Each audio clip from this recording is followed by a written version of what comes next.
Hello and welcome to another episode of the podcast. My name's Jack Ferguson, an evidence-based brand consultant, and I do this podcast for senior marketers so that you can feel seen, get ideas for stakeholder management and persuasion, and talk strategy, because frankly, we just don't get the chance to do so enough. I release an episode every week. Sometimes it's a solo episode like today. Sometimes I co-host an episode with another senior marketer. But today, I wanted to talk about whether you should bother to try and make your brand unique or not. If we think about how many brands there are in Australia, the ABS says we have around 2 million businesses. That's a lot of brands. And no doubts you have competitors for whatever it is you're selling.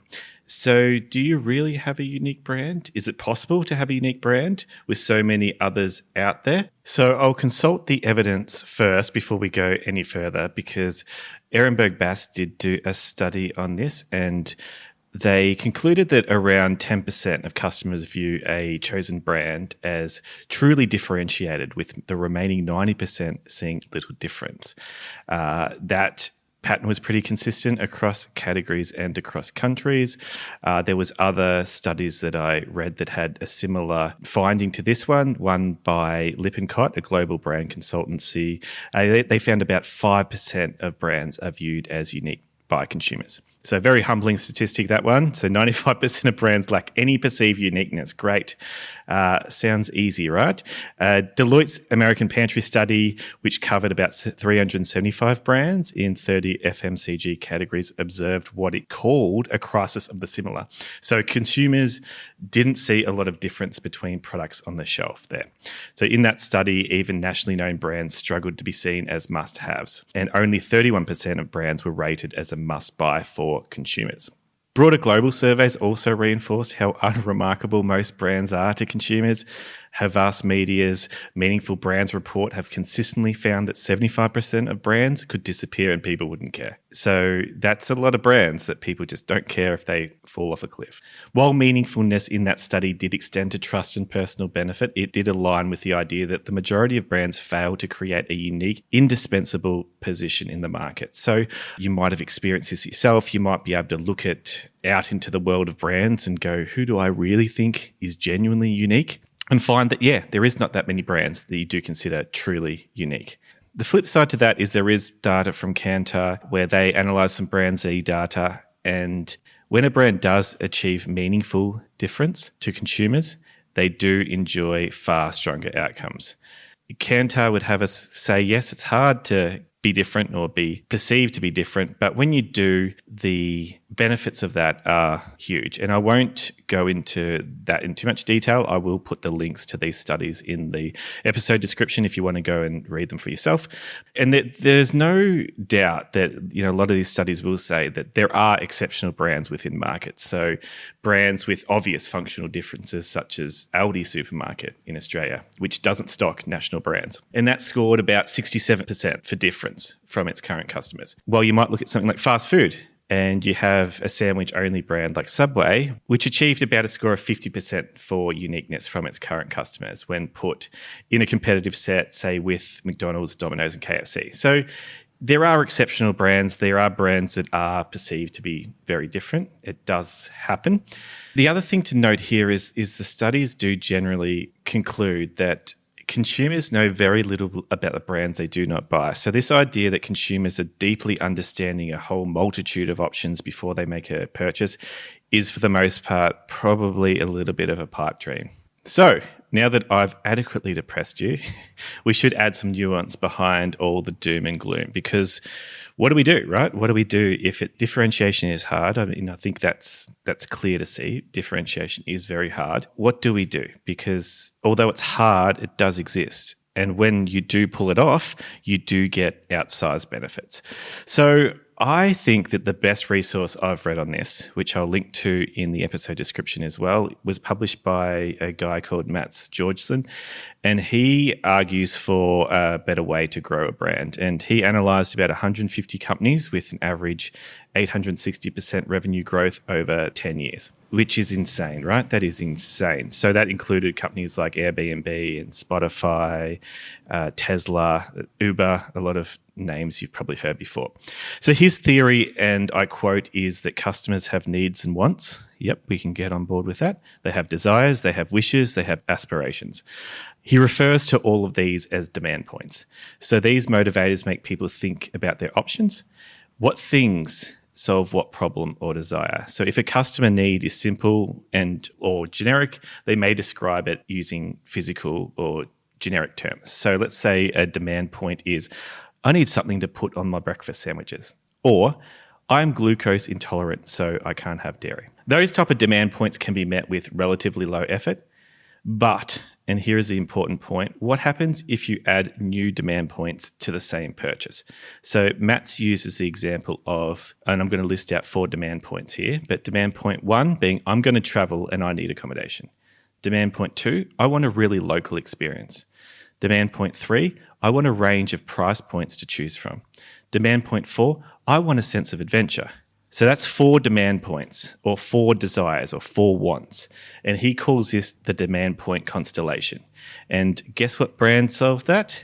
Airbnb. So if no other brand satisfied all those demand points at once, Airbnb will be what your brain jumps to when you have those demand points show up simultaneously. He lists Tesla as well. So they have a unique constellation. You probably know of Tesla, but they have the high performance electric vehicles. So that is, demand point performance, driving excitement, convenient charging infrastructure, social status, energy storage. There's a unique set of demand points that Tesla did achieve simultaneously. Liquid Death, and you may have heard of them before, but they've had huge growth and they are basically just water. You should find it in a lot of supermarkets, but it connected a few things. So that was the need to quench your thirst or have water with the need to look cool and stay hydrated at concerts and raves. So buying your regular water bottle at concerts and raves wasn't very cool. Liquid Death said, well, we'll make it cool to drink water. And that's where they connected a couple of unique demand points that hadn't happened before. Netflix, they moved people from DVD rentals to addressing the demand points of instant access, wide selection of content, and personalized recommendations. So they did 3 things at once. Over time, they've increased their constellation to include shared cultural experiences. So when we talk about Netflix and chill, there's something culturally significant that's been baked into that brand. He also noted that these brands tend to become almost a verb within themselves. So the names become their own verb. So Shopify is Shopify, right? Uber is Uber. Uber's not a taxi. Uber is its own thing. It's Uber. I think this helps to explain the rapid rise of some of those brands because they nailed a unique proposition and they also transcended categories. So they didn't seem like, for example, Uber didn't seem like just another transport option or another taxi. It was something else entirely. And I'll note at this stage too that this is likely possible earlier on in a brand's growth when you maybe have the flexibility to touch on a lot of these demand points and you're not so entrenched with systems and processes and heritage that it would be really hard to pull this off. A large company may be too slow and have too many legacy processes and expectations.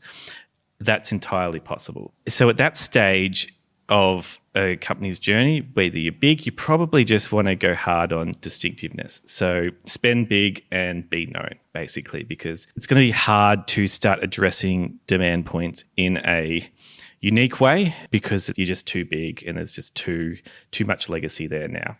But if you want to get big in the first place, I would argue that a unique value proposition is wanted.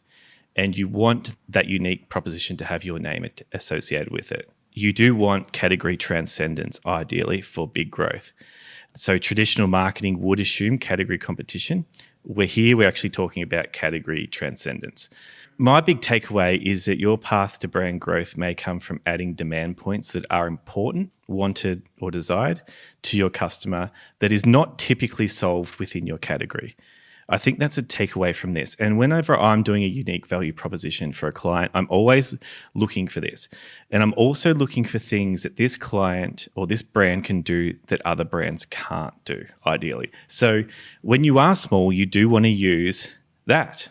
What can a small brand do that a big brand can't? That's one part of your overall unique value proposition. Your unique value proposition, I would argue, is a combination of things. So it's a cocktail. It's not a single variable. And that's where a question like, what's your point of difference, to me, is the wrong question, because it's not going to be one point of difference. It's going to be a combination of things that make your brand unique. And if you do add those variables, let's say if you do add 4 variables or 5 variables that make you unique, that's where you do actually have a chance at uniqueness. Whereas if you are focusing on one variable, it's probably going to be very hard for you to be truly unique, because there's not enough variables for you to make a unique concoction. So I'll give a couple of examples here. Perhaps you are an accommodation provider and you have great places for getaways. But what you could do maybe is start addressing the pain point of your customers having to organise the whole group of people for their bucks or hens trip. So what happens if you could be an awesome place to stay, but also your customers didn't have to do all the organising? Maybe you did that for them. Maybe you had tech that did that for them. Just an idea. No idea if it will work or not. Perhaps you offer accounting software. So maybe you could aim to simultaneously solve a business owner's emotional stress around finances while they're doing with their accounting software. That would be a way to transcend categories and perhaps create a unique value proposition. It might not work, but it is an example of how you could think to transcend categories and have a unique offering. You can't use these things if there's no demand for them, and they have to be things you can actually do and would be strong at. And it has to be a combination of things that people are actually open to or want. That's my 2 cents. Let's retire the question of what's your point of difference, and let's start asking, what's the cocktail that makes your brand unique? And if we don't really believe our brand is unique, let's understand more about our customers' desires and wants that may transcend our category and see if we can help solve that in a meaningful way. It still comes under this umbrella of customer obsession, which is what I'm a big advocate for. But instead of asking questions that just pertain to the category, like, why did you choose us instead of them? You could ask things like, what other challenges do you have unrelated to what we do? What are your biggest frustrations week to week? I do think you can have a unique value proposition. I do think that it does drive disproportionate results when you become the brand that owns that unique constellation of demand points, let's call it, as Mats would call it. So to do this, though, we almost need to go, how do we get more into our customers' lives, and not just more into our customers' pain points that we solve, but more into their lives, and what other things do they have going on that we could also help them with, and bundle that together with an offering that covers unrelated, unthought about demand points. Something for you to think about today. I'm still a fan of the unique value proposition. I think you should try and go for one if you can. Yes, it's hard. Yes, it's difficult. But if we get it right, it's incredibly valuable. Please subscribe, and I will be in your ears in another week's time.